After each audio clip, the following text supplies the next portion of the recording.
The 23rd ASEA General Meeting and Conference 2019 is underway in Botswana.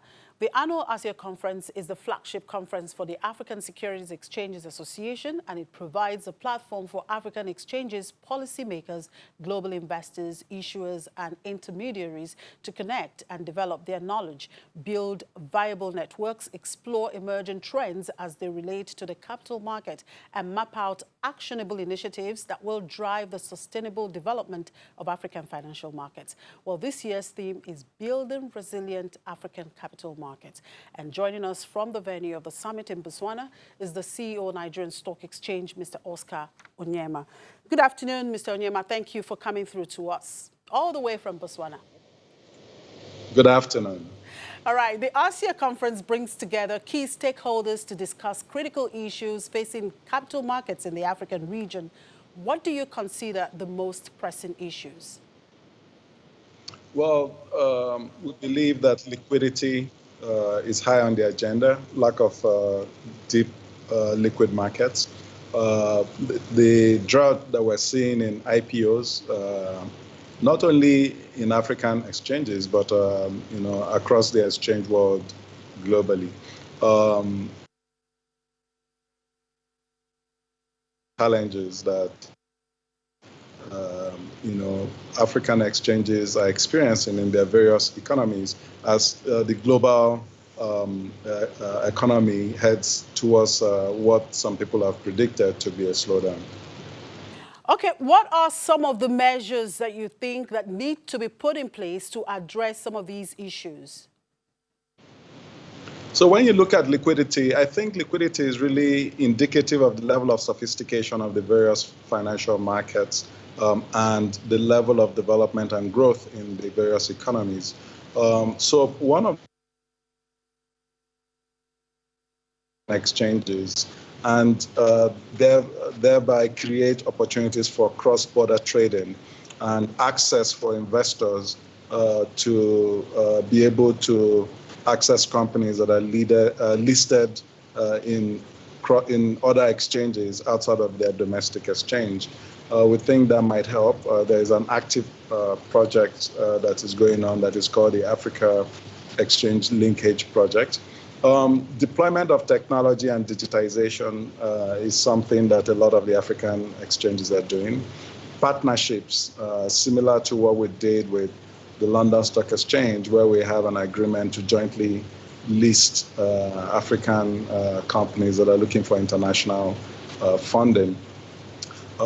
Improvements in regulation to create an enabling environment for investors to access the markets and find companies that are good investment opportunities.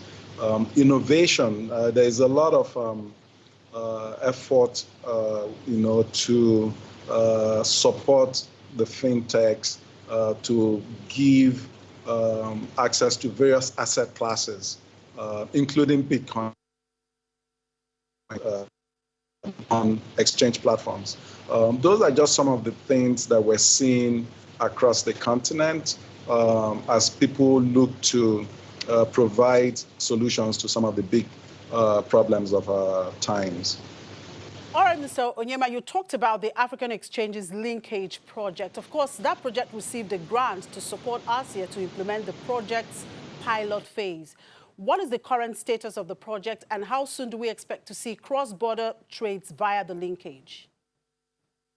So the grant that you spoke of is a grant that we got through the Africa Development Bank from the Korea Africa Cooperation Fund. It's about $1 million, and it's meant to help us establish a project office, work on the technology that will link the 7 pilot exchanges, which are Lagos, Nairobi, Abidjan, Casablanca, Mauritius, Johannesburg, and Cairo. So by linking, by providing the enabling technology to link all these markets, we'll begin to support 2 things. The first one, cross-border trading within African countries, so between African countries. And that is very consistent with the new Africa Free Trade Agreement that was recently signed on the service part of it. The second thing is to give a window, a single window to access African markets from international funds that are looking for deeper pools of liquidity, given that they manage large quantities of money, and it will not make sense for them to deploy very small amounts into very small markets. All right, Mr. Nyema, just before I let you go, how is ASEA promoting the growth of sustainable finance in Africa, and what is the progress in Nigeria?